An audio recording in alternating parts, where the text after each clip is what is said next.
So we can get started. We have two speakers for the morning session, and our first speaker is Nicole Immorlica, talking about incentivizing exploration. So Nicole, it's all yours. Thanks. Thank you. So I'll be talking about incentivizing exploration with data disclosure, with selective data disclosure. This is joint work with Jiming Mao, Alex Slifkins, and Stephen Wu. And Alex is on the panel right now. So if you have any questions during the talk, you can, of course, raise your hand and I'll answer them, or you can type a Q&A to Alex and he will be answering questions in real time as I'm speaking. So this talk is about incentivized exploration. What is that?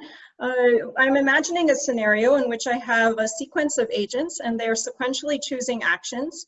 And when they choose an action, they receive a stochastic reward from some unknown distribution. You can think about, for example, if you're buying products on a website, say I want to buy a new laptop and I care about the quality of the laptop, and so every day a new customer comes to buy a laptop and the objective is to have the highest quality laptop. So this is a common value setting. Another example would be choosing medical treatments.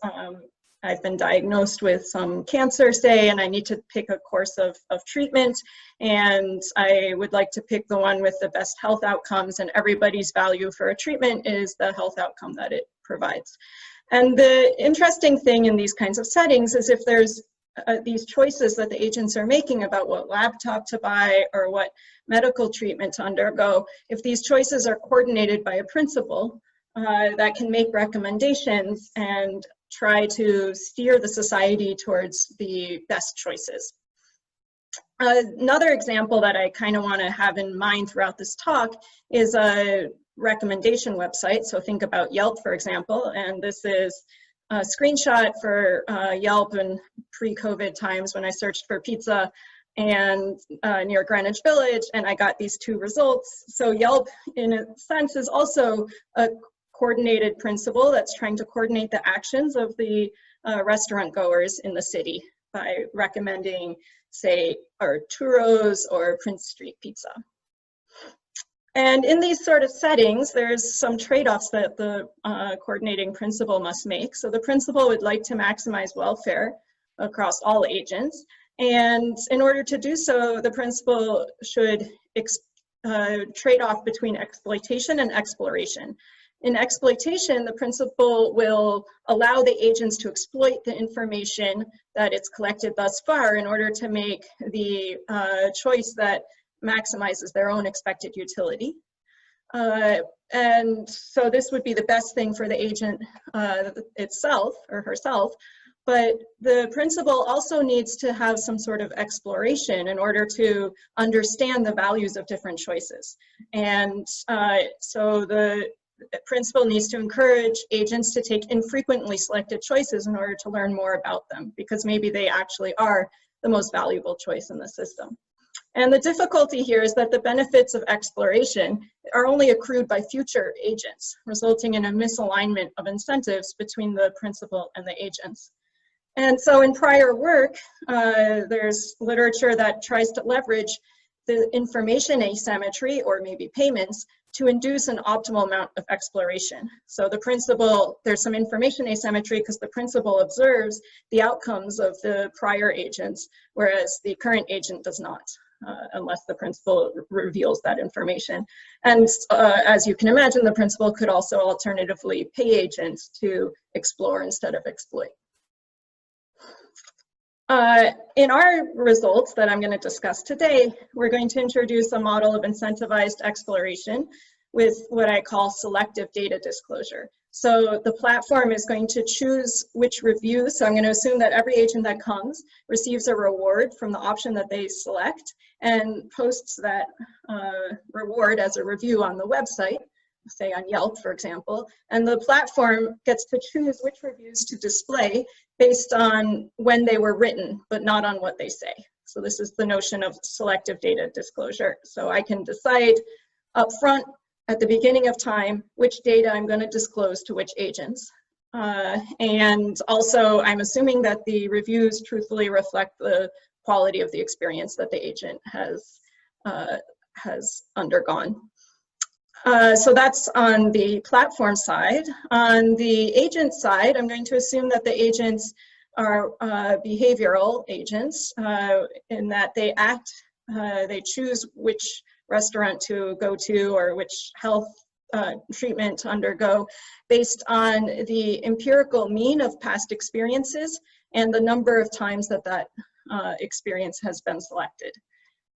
So on Yelp, this would be like, I'm going to pick the restaurant based on the average star rating and the number of ratings. I am not, however, going to assume some prior and have some sort of updating and then pick the restaurant that would have the maximum posterior mean, which would be the Bayesian rational thing to do if you had access to a prior as an agent.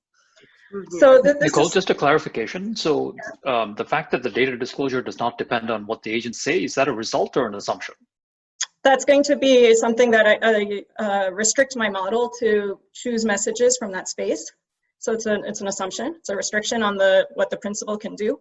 And it's kind of motivated by this, like this notion of a frequentist agent that's acting based on the empirical mean, in a sense requires me to have this type of policy, this type of data disclosure, because otherwise the principal could just like only show somebody reviews where Arturo's got a good rating and trick them into going to Arturo's. And so this frequentist behavior makes a lot more sense in a world where the data I show you is not biased by what the data itself is.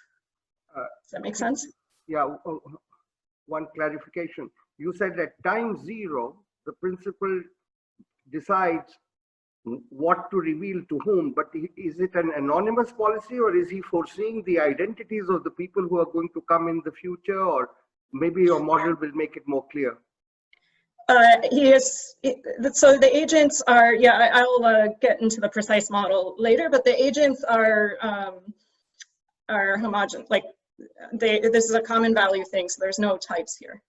And so the identity of the agents really is like which time step they came in. So I can show different people, like if you come on Wednesday, you might see something different than if you came on Thursday. But other than that, there's no differentiation among agents. So we're going to see a simple policy that divides agents into focus groups and collects their data to get low regret with respect to the optimal reward. I'll define what that metric means. That's a common metric in the computer science literature, this regret notion. And in the limit, if you have sublinear regret, it's asymptotically optimal. And we'll also see an optimal policy with respect to this regret notion with complicated interactions between the agents. I'll get into that a little bit later. So first, let me give you some background. The incentivized exploration setup is born of this area called multi-armed bandits in statistics and computer science. In the multi-armed bandit problem, it's exactly the problem I've described to you thus far, except there's no incentive constraints. So you have a centralized planner that can dictatorially send agents to different restaurants. So the centralized planner is sequentially choosing actions herself and receiving a stochastic reward from an unknown distribution as before. There's various applications for this in the computer science literature that I won't get into. I do want to mention that if you would like a very nice, easy introduction to this topic, I highly recommend this recent book of my co-author, Alex Lifkin's Introduction to Multi-Armed Bandits, which you can find online. So more abstractly, the multi-armed bandit problem has a set of actions, or arms as it's called in the multi-armed bandit literature, and a time horizon chi, and the planner chooses one arm in each time step, and then the arm yields a reward from an unknown distribution. This unknown distribution, you should ask, what is the information structure about this that the planner has access to about this distribution. In the Bayesian bandit setting, the planner might know a prior over the distribution. And in the stochastic bandit setting, which is what we will be working in the course of this talk, there is no prior. And and so then, you know, that offers some sort of robustness result because the guarantees will be with respect to any set of distributions. And so the assumptions in this model are, we're going to work with bandit feedback. That means that the planner only sees the reward of the arm that is chosen, but not the rewards that the other arms would have yielded had they been pulled. And we're going to assume IID rewards. So that means that the reward of an arm is drawn independently each time step, and it can depend on the arm, but not on the other arms. So it's an independent across arms and independent across time steps. The objective function that we like to work with is called regret. So we're going to try and minimize regret. Regret is defined to be the difference between the optimal fixed arm in hindsight and the reward that the algorithm receives. So you look at what would the optimal thing that had to pull one arm all across all of time get, what reward would that algorithm get if it knew which arm gave the best payout, and compare that to the reward that the algorithm receives, perhaps by switching around, jumping around arms. And the main result in this classic result in this line of literature is that in the stochastic bandit setting, the optimal regret is going to be something like root T. So this means that the convergence is, regret is sublinear in time. So as time proceeds, we're going to approach opt. And also this works in the stochastic bandit setting, which means that the reward of any Bayesian, you know, we approach the reward of any Bayesian planner without using his or her prior. So let's think now about, you know, that's the classic literature, and let's think about how that applies to this, say, Yelp problem. So in the Yelp problem, we've got agents that can pick their own actions, and the principal wants to encourage them to pick actions in order to get sublinear regret, maybe regret like root T. And in order to do so, the principal, Yelp here, recommends some restaurants. It displays the average star rating and the number of reviews for each restaurant. So how does prior work deal with the fact that agents have incentives? You know, in other words, how can the principal induce exploration among the agents? And the idea is that the principal knows rewards of past arm pulls, and so can exploit this information asymmetry. For example, the principal could, you know, recommend exploration to an agent with very small probability. So my policy could be, I'm going to calculate what's the arm that I think has the highest mean, and I'm going to send you to that arm with high probability, but with small probability, I'll send you to a random arm. And if that probability is small enough, then because the agent doesn't know whether you're recommending the exploit action or the explore action, the agent will be incentivized to follow the recommendation of the principal. So that's one thing that the principal could do to try and induce exploration. Another thing, as I've mentioned before, is that we could pay agents to explore. And these ideas have been explored in the papers that I've listed at the bottom of this slide. And the really interesting thing is that in this setting, these papers show that you can match the optimal regret rates for the multi-arm bandit problem.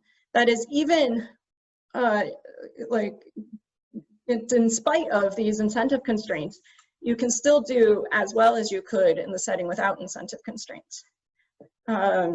And so the way this works is that the principal commits to a signaling scheme which maps the history of rewards to a recommendation. And then the agents sequentially choose arms based on the prior and the signaling scheme, which is going to be BIC. So, you know, we know that the agents will follow the recommendation and the recommendation itself. And so if you imagine how this would work in practice, this would be like, I go to Yelp, I search pizza, it decides, say with some small probability, to whether I'm going to be the explore type or the exploit type, and then it tells me what restaurant to go to, and I go there because it's incentive compatible for me to follow this recommendation. So there's some questions that this kind of mechanism raises around robustness and rationality. One question is, if I'm if I, in this solution concept of BIC, the agents have priors. Even if the principal's not using them, the agents have these priors, and the question is like, where do these priors come from, and are they correct? And another question is, even assuming that the agents have these priors, are they performing the Bayesian updates correctly? Another set of questions around sort of commitment and transparency, like, do agents trust the principal to implement the policy that the principal claims she's implementing? And so is commitment really feasible in these worlds? And also in the context of these applications, is it really feasible to produce a single recommendation with no justification for the recommendation? And certainly the answer is yes, if we have the model that those papers work in, but in reality, we don't see this sort of thing happening. And so in this paper, we would like to slightly perturb the model in order to bring it a little bit closer to what we feel happens in practice. And so what we're going to do is we're going to assume that the agents are frequentists. This is the notion I mentioned before. So this is, in a sense, relaxing the rationality constraints. I'm turning my agents into behavioral agents. And I'll define it more precisely later, but basically it means they're just going to look at the data and take empirical averages to estimate means. I'm going to assume that the signals are what I'm calling now subhistories. So it looks at the history of all actions and rewards, and for each restaurant or each arm, it's going to post a subhistory of those arm polls. And so this, in a sense, relaxes the commitment assumption. I mean, this is a very loose claim because we still need to assume that the principal is committing to those subhistories, but in a sense it feels like there's more substantial data to back this up. And we're going to show that for stochastic bandits, so we're not relying on priors here, which suggests some sort of robustness. There's a simple scheme that gets sublinear regret, and there's a layered scheme that gets optimal regret.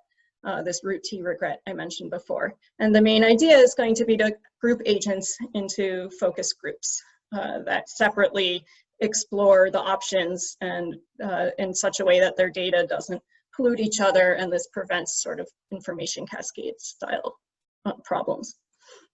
So there's a lot of related work that I don't have time to get into. I've highlighted the papers that I think are a little bit closer to what we're doing here. There's work in the information design and Bayesian persuasion literature, looking at restricted message spaces for the principal. Our problem is basically a repeated Bayesian persuasion setup, and again, we're looking at a restricted message space for the principal.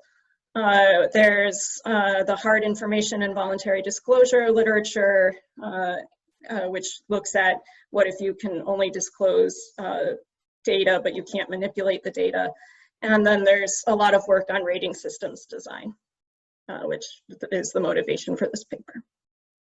So let me get into the model and preliminaries so I can be more precise about my results. So in this setting, I have, I'm going to focus on just 2 arms in this talk. In the paper, we can have a constant number of arms.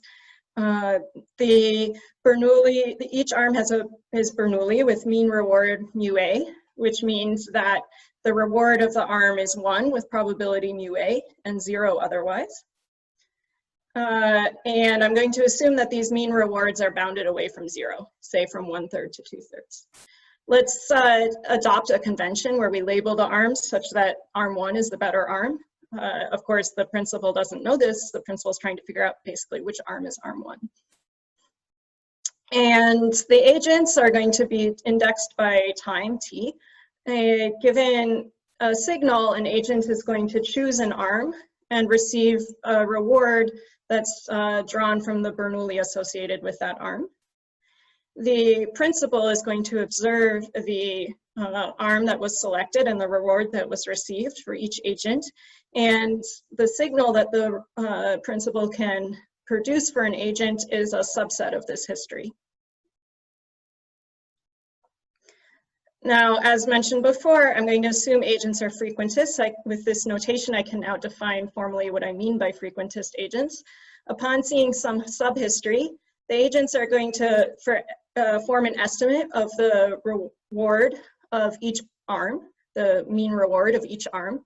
So for arm A, the agent is going to look at how many times that arm has been pulled. This is something you have access to on Yelp very clearly. It's the number of reviews for that restaurant. The agent is then going to calculate the empirical mean reward.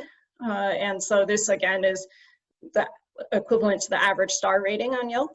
And then the agent is going to choose some estimate, which is asymptotically close to this empirical mean reward. So when there aren't very many pulls of an arm, the agent can pick anything they want, basically. If the number of arm pulls is 0, the agent can just be very optimistic about some restaurants and pessimistic about other restaurants, that's fine. But as the number of reviews of a restaurant grows, the agent's estimate should approach the empirical mean reward. So the agent has a bunch of these estimates, mu hat, and then the behavior that the agent exhibits is the agent will choose the arm with the highest estimate, the highest mu hat. Questions about the frequentist notion?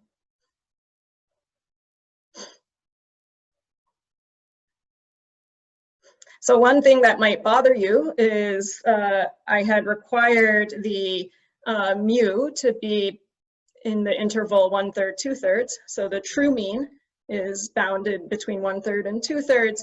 It could be that the empirical mean is 0, you know, there's some probability that the empirical mean is exactly 0. And if n is large enough and the empirical mean is exactly 0, this behavioral model is requiring the agents to make an estimate mu hat, which is less than 1/3, but we've restricted the true mean to be at least 1/3. And I can actually accommodate that in the model. You can, if the estimate is less than the lower bound for the true mean, you can snap your estimate up to the lower bound for the true mean, so long as when there are ties, you select the arm randomly. So that's one observation. Another observation is this behavior can be rationalized for appropriately chosen data priors. I find that to be a distraction because I think the frequentist behavioral model itself is a pretty cool idea. But if you are, you know, true blood economist and want your priors, you can have them. Nicole? Yeah. So one question about this formulation. So when n is not large enough, you're leaving some randomness here into the agent's behavior, right? So because the agent will compute this mu hat A, yeah, and so is that something that you want to have in the model, or is it because you don't want to kind of pick one measure that he would use? Yeah, it's more the latter. Like you can have any assumption you want about how the agent behaves, and my stuff will still work.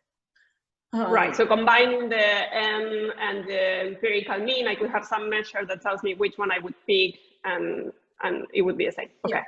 And it could be randomized if you want to be like, you know, flip coins. That's fine too. Okay. So long as you end up with estimates that are in these bounds. The other thing that I think is worth noting about this, and we already talked about it a little bit, is that this idea that I'm going to form an estimate based on the empirical mean doesn't make sense if the data itself is biased. So if the principal is decides to only show me reviews where Arturo's has high star ratings, and I know that as an agent, then picking an estimate based on the empirical mean reward is a pretty dumb thing to do. And so because of that, I want to also restrict the message space of the signal. Oh, I'm sorry, I didn't test this animation. You shouldn't see the stuff on the bottom of the slide yet. I want to restrict the signal space of the principal in the following ways. First, I'm going to assume that the signals are transitive, and so if I see someone, I also see all of the history that that person sees. So if I see someone's choice, I also see all of the things, all of the information that person had available when they made that choice.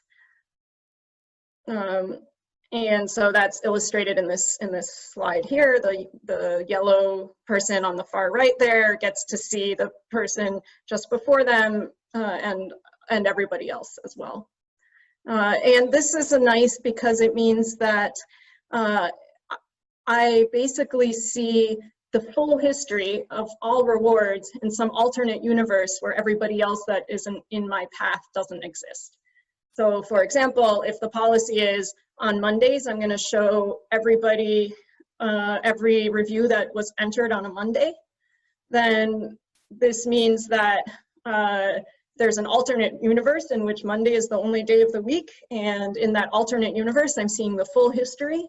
And in a world where I see the full history, you could imagine acting like a frequentist makes some kind of sense at a sort of vague high level. The other thing, and perhaps more important to me, is that we're going to insist that the signals are chosen ex ante. So here we have agents that are odd see all of the reviews of everybody that comes on an odd day, and agents that are even see all of the reviews of everybody that comes on an even day. Again, these diamonds and triangles shouldn't be on the slide right now, sorry about that. And that this network was chosen ex ante before anybody walked in the door. And the reason that we want that is because if the network, like if the agent on the far right walks in the door and the principal knows what the outcomes were, the principal can be like, in the odd days, the blue arm is doing well and the red arm is doing poorly. On the even days, the red triangle arm is doing well and the blue diamond arm is doing poorly. So if I want the agent to pull the diamond arm, the blue diamond arm, I should connect him to the odd day people. And if I want him to pull the red triangle arm, I should connect him to the even day people. And then the agent using this frequentist behavior wouldn't really have any agency themselves in their behavioral choices. So we're disallowing this by insisting that the principal chooses the signals or the history that the agent sees before anyone shows up.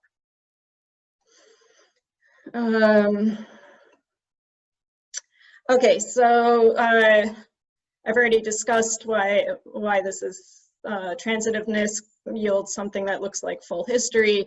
The second point on this slide is that you could kind of think about our problem from the principal's perspective as I want to construct a social network and then let agents engage in some kind of social learning using this social network as the underlying fabric on which they learn. And the question is, what are the details of how I should set up the network structure in order to get good learning? Okay, so let's talk about what I can do in this model. The design goal, again, just to remind you, is to minimize regret. So now that I have the notation, I can write out a precise formula for regret, which is the opt is going to, remember I've labeled arms such that the first arm is the better one. So opt is going to get t times mu1 in expectation, and the algorithm is going to get on each day t, it's going to get the expectation of the arm pulls that are induced by the policy, and this expectation is now over the realizations of previous arm pulls, which could affect the choice of future arm pulls and any randomness in the policy. And this is in worst case over the realization of over the choice of mean reward. So I want to minimize regret in the worst case over mu. So there's two sort of natural things you might try. One is, what if we just let everybody see everything? We're not going to try and hide any data. Everybody can see everything. And in that world, you can imagine, I'm not going to show you how, but you can imagine that you can get agents to herd on the suboptimal arm. So the suboptimal arm gets a few good draws, and then the empirical mean of that suboptimal arm is so much higher than the empirical mean of the optimal arm that agents thereafter always pull the suboptimal one. We can also get a no history at first. That would be another natural policy. Let's just, as we're Yelp, we're gonna let a bunch of people come and we're not gonna tell them anything. We're just gonna collect reviews from them until we have enough reviews on our platform to start saying substantive things about restaurants. And in fact, some platforms do this with new entrants, although we don't have any story about entrants in our model, but you'll see platforms where there aren't enough reviews about this item, so they don't offer any information about it until they have enough reviews about it. And so this policy, if you know the gap between, that is how much better is the first arm than the second arm, then you can choose the number of agents that have no history appropriately. You can calculate how much time you need to spend in this world where you're not telling anybody anything in order to distinguish which arm is the better arm. And thereafter, you can always show everything and everybody will know which arm is the better arm. And this is an easy result based on theorems from statistics, which say if I have two biased coins and I want to distinguish which coin is the better one, how many coin flips do I need to take to have high confidence in knowing which one is the better one? And so using that theorem, you can show that this no history at first policy with an appropriately chosen K is going to get a regret of log T over delta. This is what we call an instance optimal policy, because delta here, it depends on the instance, that is the choice of the muse, which, remember, I'm trying to do this in the worst case over choices of muse. So if we know delta, we can get this instance optimal regret styles results. But what I want to focus on in my talk is when we don't know the gap between the best arm and the second best arm. And in that world, I'll show you three policies. The first policy is a two-level policy that's going to get regret T to the 2/3.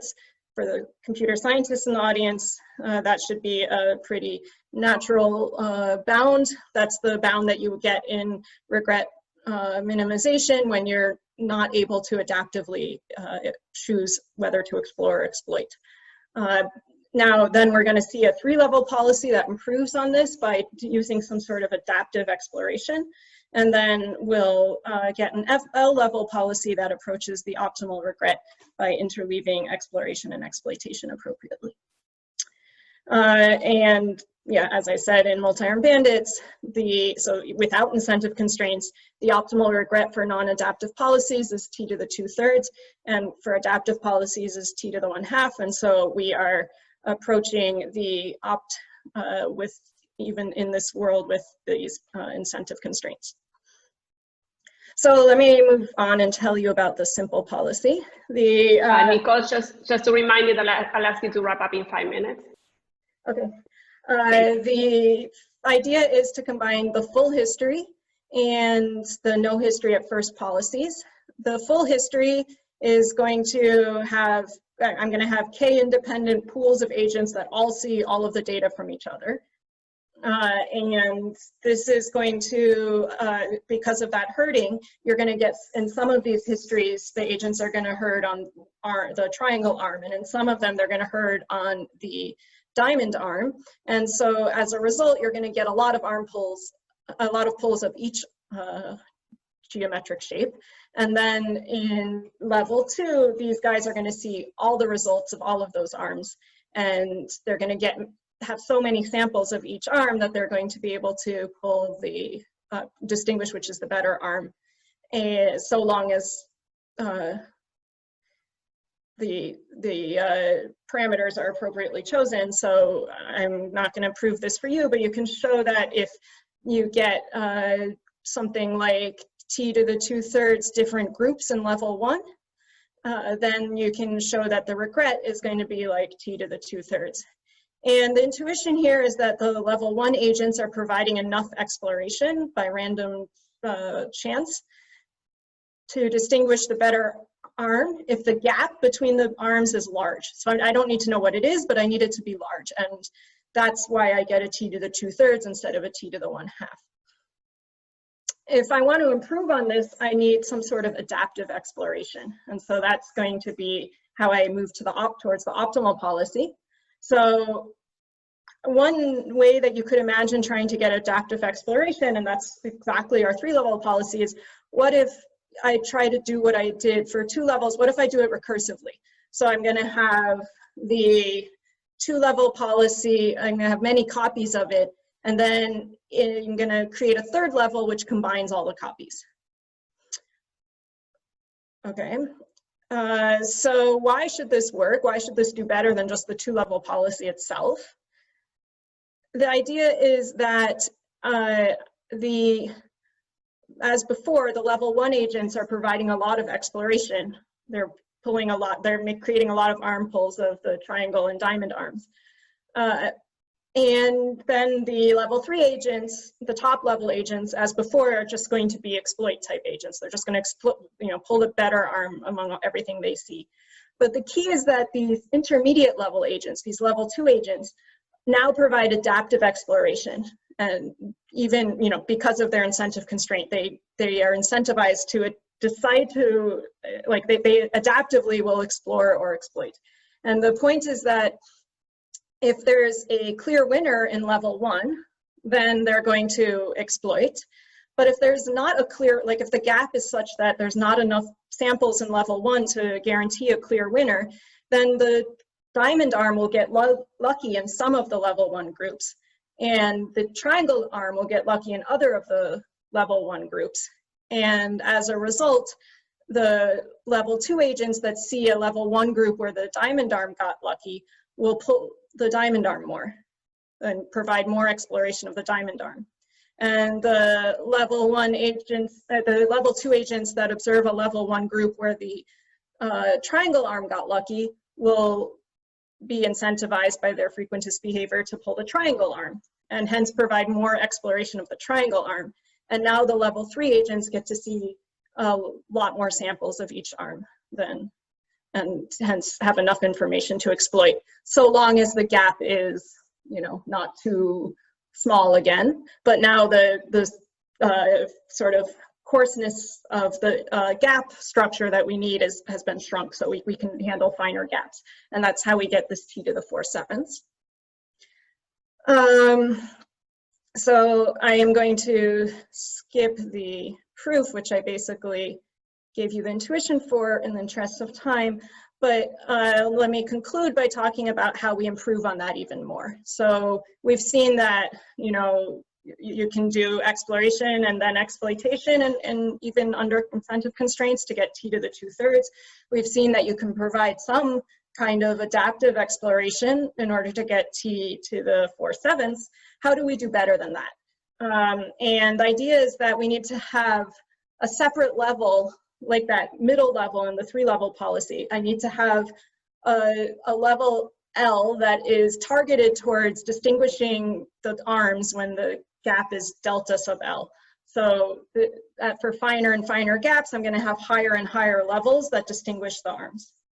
And so at level L, like little l, the level L agents are exploring, again, if the arm gets lucky in their subhistories, they're providing more exploration, and if the gap is large enough such that it's clear which arm is better in their subhistories, then they're doing the exploitation as we would want them to. So here's one way you could try to set that up, which you might have been anticipating based on how I built up my 2-level policy.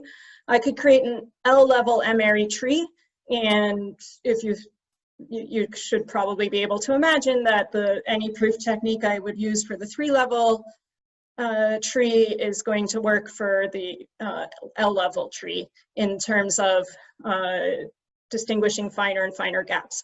So the agents at the higher and higher levels are distinguishing finer and finer gaps as we would expect. But there's a clear issue with this and for getting a regret bound, and that's that there's a ton of people, because the leaves of a tree grow exponentially in its depth, right? So there's a ton of people that are seeing no history at all. And these people are going to have high regret, and they're going to, because, you know, in the worst case, they're pulling the worst arm, and they get constant regret, and that's going to kill our regret bound. We won't be able to get sublinear regret that way. And so the main idea to get the regret bound that we want is to reuse samples by interlacing groups. And so this is the third main idea of the paper. We should be able to reuse information with appropriate wiring in the network structure. That's going to get us a regret bound that approaches t to the 1/2. I don't have time to show you the network structure there. It's in the paper. But basically, we use a clever kind of combinatorial structure to make sure that the different subhistories are appropriately aligned such that you still get this lucky property that I was discussing for the 3-level policy across groups, but it's now correlated. So in conclusion, the main result is that we saw how to get optimal regret, that is the regret you could get even without incentive constraints, in a model with selective data disclosure and frequentist agents, which is moving a little bit closer to what you could imagine is happening in practice from the prior work in this area, which got optimal regret with sort of stark recommendation policies. So loosely speaking, this model compared to that other work, relaxes the commitment assumption, the rationality assumption, and it doesn't rely on priors and still receives asymptotically optimal regret. And the main idea is to do that where this 2-level policy where we use focus groups to get independent explorations of the data, the 3-level group where we use group aggregators to refine exploration, and the L-level group where we interlace connections to reuse exploration. Thank you. Wonderful, thank you so much. So let's see if we have any questions. People can click raise hand or post questions. We have 1 minute, but maybe we can get some question in. Otherwise, I can ask a question. So I understand that given that your agents are frequentists, you need to restrict what the principal can do for the problem to be interesting. And but at the same time, and of course, you also have this motivation of thinking about whether the principal can really commit to more complicated things, right? So I think that's nice about the model. Now, the principal is restricted in that he cannot refine the exploration phases, so he's inducing the agents to do that for herself. Is there a different assumption we could make about what the principal can do, like relax a bit the constraints on the principal side? Have you thought about that? That would still make the problem interesting, but allow him to do a bit more? Yeah, so I think the question is, so if we fix the frequentist behavioral model, I need to somehow have a belief that the class of policies that the principal is allowed to use are the behavioral model, the frequentist's behavioral model is a reasonable response to that class of policies. So if I give the principal full power to disclose any data that she wants, she can trick these people in a way that seems uninteresting. One thing you could think about is maybe, for example, after in the 3-level policy, after all the level 1 people have moved, the principal realizes that in aggregate over level 1, there's enough information to distinguish the better arm, and can then at that point rewire the network such that everybody in level 2 sees everybody in level 1. And then those people would be able to make good choices for themselves. But we didn't go that route because it's a little hard for me to understand, like to characterize what policies are reasonable for this behavioral model if I'm allowing myself to do rewiring based on the data I see. So, yeah, but yeah, you could imagine trying to go that way. Perfect, thank you. Thanks a lot. So I